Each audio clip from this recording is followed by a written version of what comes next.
For hack number 2, eggs are obviously a really versatile ingredient to have, but transporting them to a festival site, they're a bit too fragile. So my top tip is to get a milk bottle like this, break your egg into it.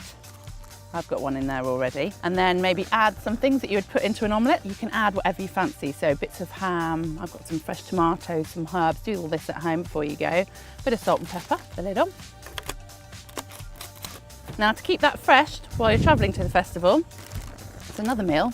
I've pre-made some pancake mixture. I've put it in a freezer bag and frozen it. So you can nestle your frozen pancake mixture next to your omelette mixture.